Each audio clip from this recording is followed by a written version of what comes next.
Assalamualaikum warahmatullahi wabarakatuh. Salam sejahtera bagi kita semua.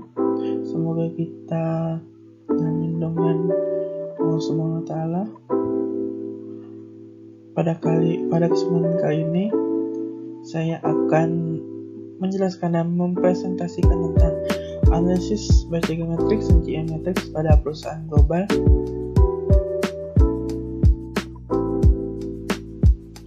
Yaitu pada PT Mayora Indah Tbk.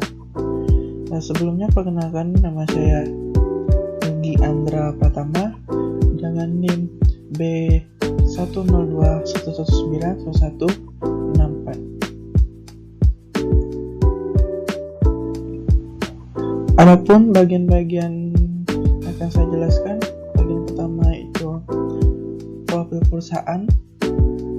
Yang kedua ada analisis Bayes-Jagan Matrix dan saran strategi pemasaran. Yang ketiga ada analisis GM Matrix dan saran strategi pemasaran.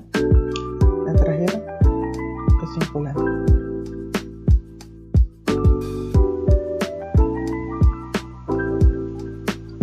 Pertama itu profil dari PT Mayora Indah Tbk. PT Mayora Indah Tbk atau Perseroan didirikan pada tahun 1997 dengan pabrik pertama berlokasi di Tangerang dengan target market wilayah Jakarta dan sekitarnya. Setelah mampu memenuhi pasar Indonesia, Perseroan melakukan penawaran umum dana dan menjadi perusahaan pabrik pertama pada tahun 1990 dengan target market konsumen ASEAN. Kemudian melebarkan pangsa pasarnya ke negara di Asia. Saat ini produk Perseroan telah tersebar di 5 benua di dunia.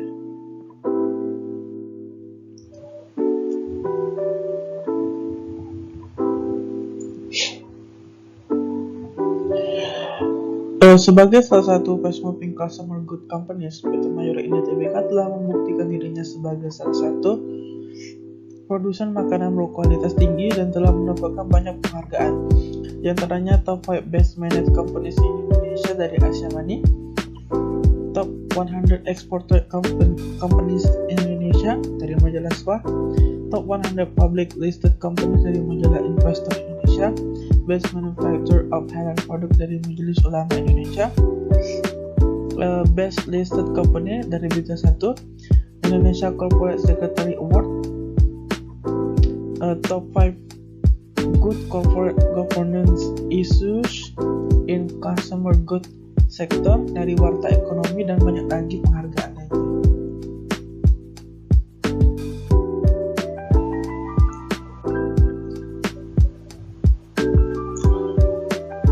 Selanjutnya yaitu kegiatan usaha serta jenis produk yang dihasilkan.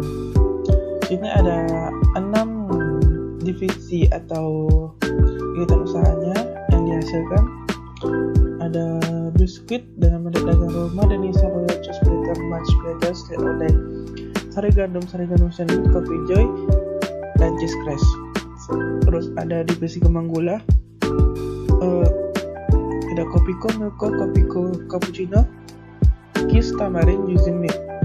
Wafer ada Beng Beng Max, Astor Skinny Roll, Roma Wafer Coklat, Roma Super Keju. Dengan coklat ada Choki. Kopi ada Torabika 2, Torabika 2 susu, Torabika Jai susu, Torabika Mocha, Torabika 3 in 1, Torabika Cappuccino, Kopiko Brown Coffee, Kopiko White Coffee, Kopiko White Mocha. Dan terakhir ada makanan kesehatan, ada Energen Cereal, Energen Oatmeal, dan Energen Go Fruit.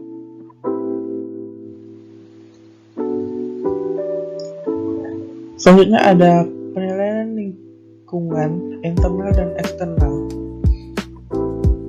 Internal Strategic Factor Summaries atau IFAS merupakan hasil ringkasan analisis faktor-faktor strategik internal yang disajikan dalam bentuk tabel. IFAS membantu mengidentifikasi faktor-faktor strategis berupa kebutuhan kelurahan atau biasa disebut strengthiness pada fungsi-fungsi bisnis dari objek yang dianalisis. Selain itu, ringkasan itu juga membantu analisis seberapa baik pihak manajemen merespon faktor-faktor strategik yang ada. Sama hanya dengan IFAS, External Factor Analysis Summary atau IFAS dibuat dalam rangka menampilkan ringkasan hasil analisis yang terkait dengan faktor-faktor strategis eksternal. EPAS akan membantu pihak manajemen mengidentifikasi peluang serta ancaman pada fungsi-fungsi bisnis organisasi, sehingga juga akan tertampil hasil analisis yang menunjukkan seberapa baik pihak manajemen merespon faktor-faktor strategik yang ada.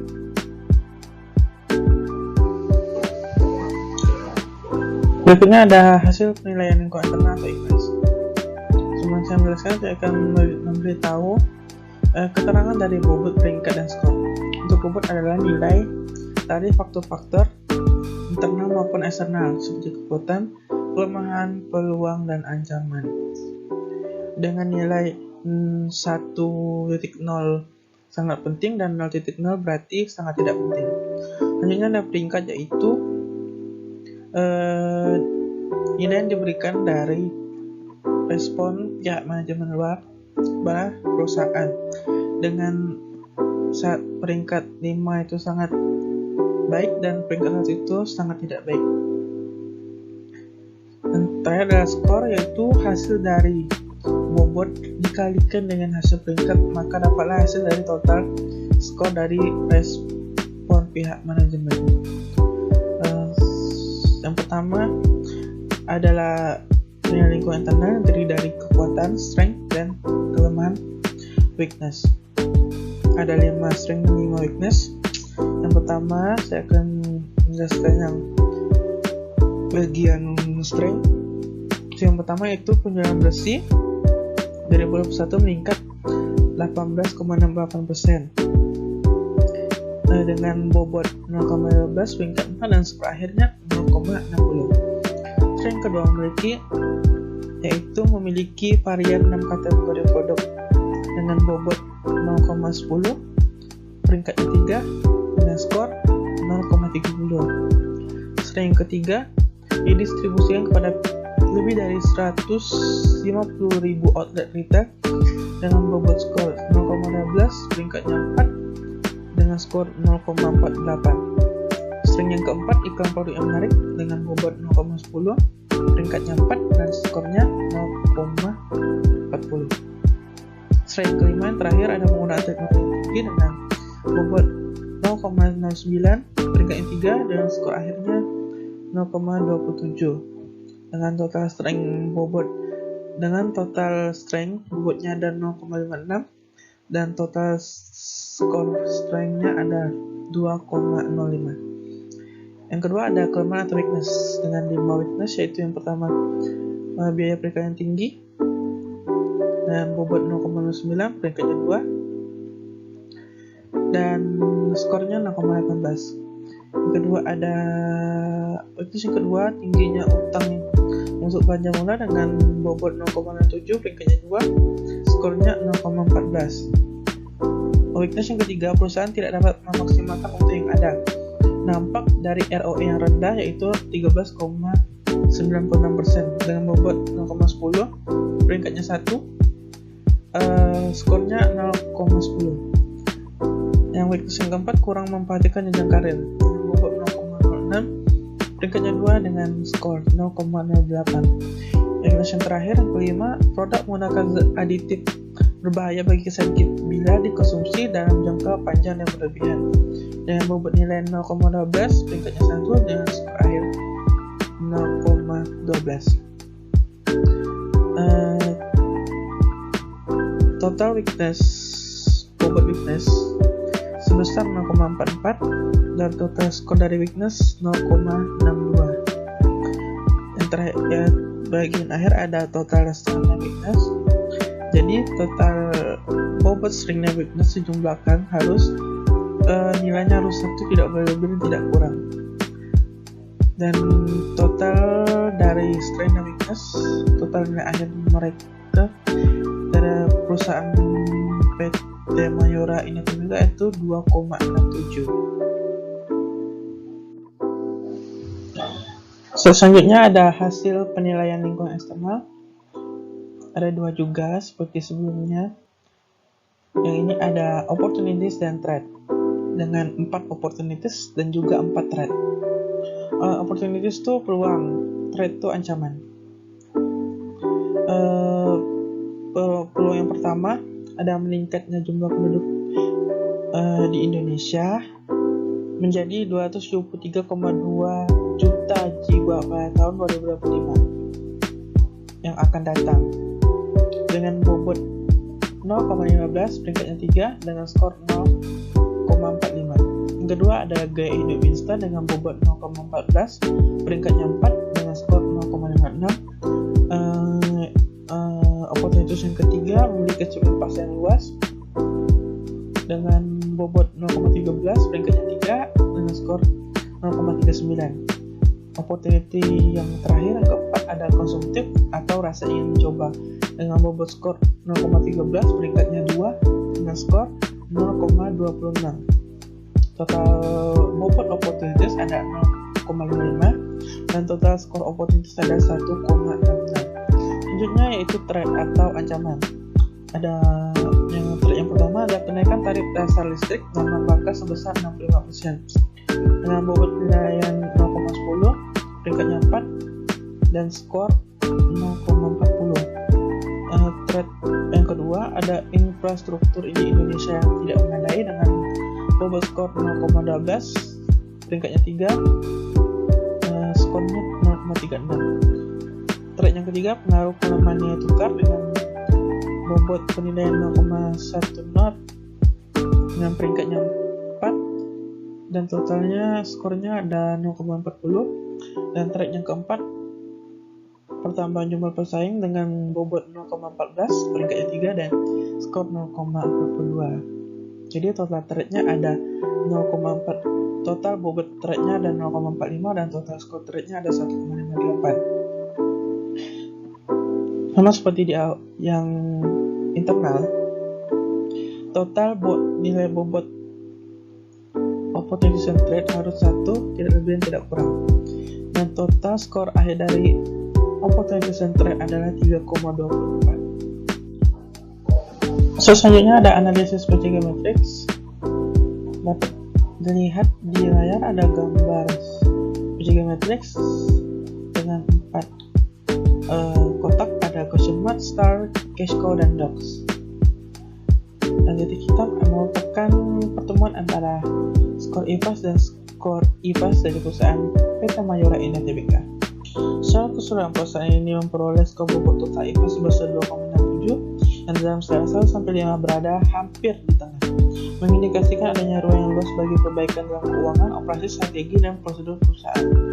Secara keseluruhan juga perusahaan yang memperoleh skor bobot total IPAS sebesar 3,24 yang dalam skala 1 sampai 5 berada di tengah-tengah, mengindikasikan adanya keuntungan dari peluang dan ancaman yang timbul.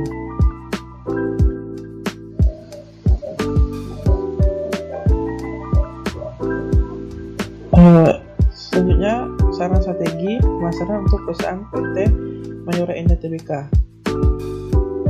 Hasil perhitungan dari BCG Matrix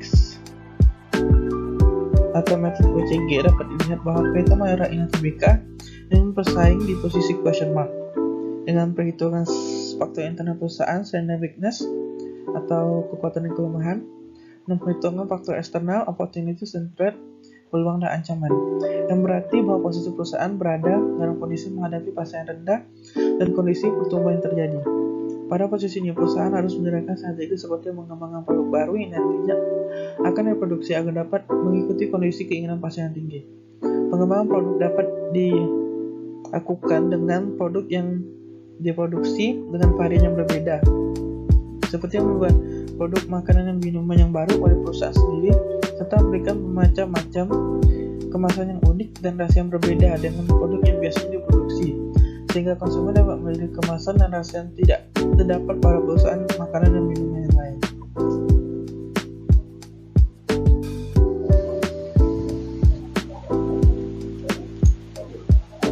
Selanjutnya yaitu hasil penilaian lingkungan internal pada CM Matrix. Sini ada 9 bagian dari daya tarik industri atau penilaian eksternalnya. Yang pertama ada tingkat pertumbuhan pasar dengan bobot 0,15 dan peringkatnya 4 dengan skornya akhirnya ada 0,60. Yang kedua ada profitabilitas pasar dengan bobot 0,17 peringkat 4, peringkatnya 3 dengan skor 0,39. Ada tren harga dengan bobot 0,09 peringkatnya 5, skor 0,45. Selanjutnya ada tingkat persaingan dengan bobot 0,12 peringkatnya 4 dengan skor 0,48.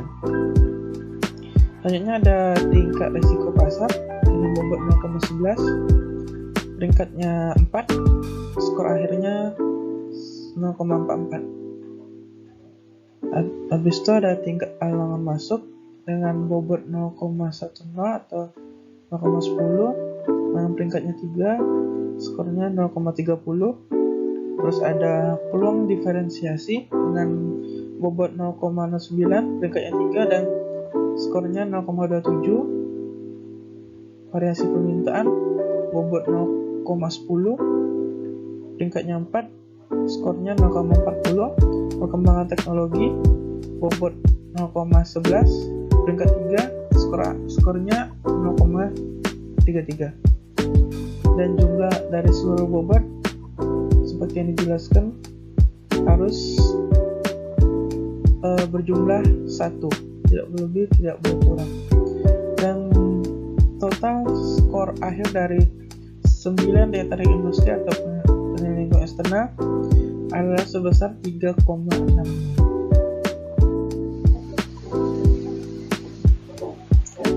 Selanjutnya hasil penilaian lingkungan internal yaitu kekuatan bisnis. Ada 8.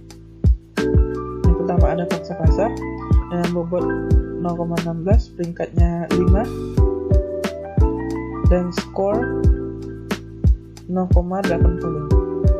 Yang kedua ada kekuatan aset dan kompetensi bisnis dengan bobot 0,14 peringkat 3 dengan skor 0,42. Ada kekuatan merek dengan bobot 0,15 peringkatnya 4 dengan skor 0,60. Loyalitas merek 0,12 bobotnya peringkatnya 4 dengan skor akhir 0,48. Dan kualitas dengan bobot 0,13 peringkatnya 4 nilai skornya 0,52. Inovasi penelitian bobot 0,10 peringkatnya 2 dengan skor 0,20. Kemampuan manajerial 0,09 peringkatnya 2 dengan skor 0,18. Yang terakhir ada distribusi dan kapasitas distribusi 0,11 bobotnya peringkatnya 3 dengan skor 0,33. Dan jumlah dari ke-8 kekuatan bisnis eksternal bobotnya harus 1 dan skor akhir dari penilaian lingkungan internal kekuatan bisnis adalah sebesar 3,53.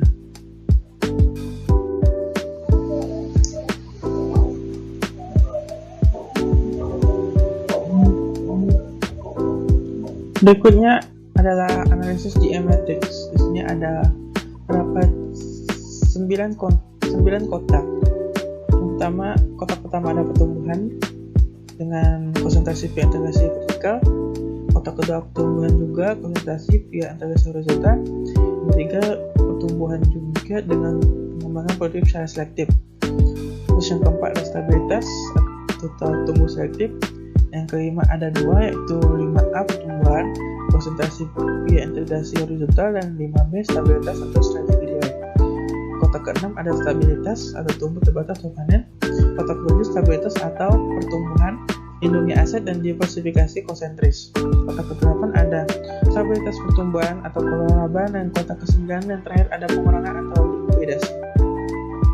Secara keseluruhan perusahaan ini memperoleh skor bobot total internal sebesar 3,53 dan skor bobot total eksternal sebesar 3,66 yang dalam skala 1 sampai 5 berada di tengah-tengah, mengindikasikan adanya ruang yang luas bagi pertumbuhan perusahaan PT Mayora Indah Tbk.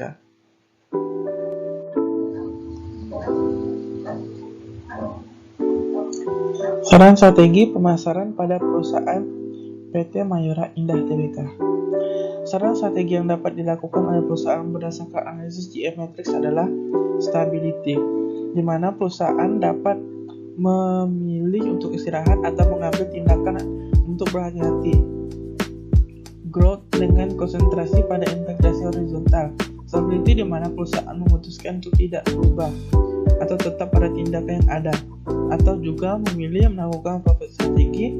Dan terakhir ada strategi retrenchment atau pengurangan, di mana perusahaan dapat mengambil tindakan captive company, selling out atau strategi divestasi. Dan saran strategi yang dapat dilakukan dari 3 strategi yang sebaiknya dilakukan, yaitu strategi growth dengan konsentrasi via integrasi horizontal, stability di mana perusahaan tidak berubah atau bisa juga dengan berorientasi pada profit strategi, dan terakhir strategi growth dengan diversifikasi konglomerat.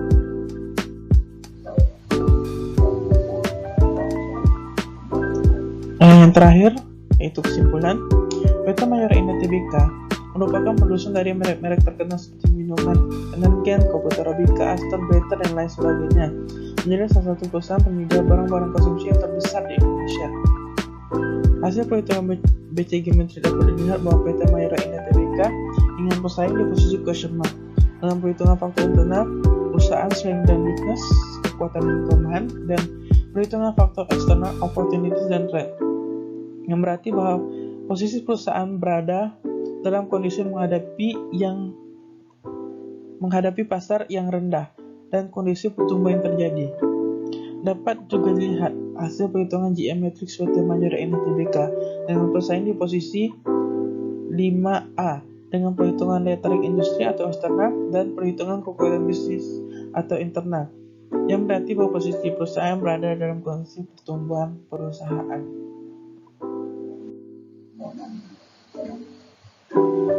Mungkin itu sekian hasil penjelasan dan presentasi saya. Semoga dapat dipahami. Mohon maaf jika ada kesalahan kata. Saya akhiri. Wassalamualaikum warahmatullahi wabarakatuh. Terima kasih.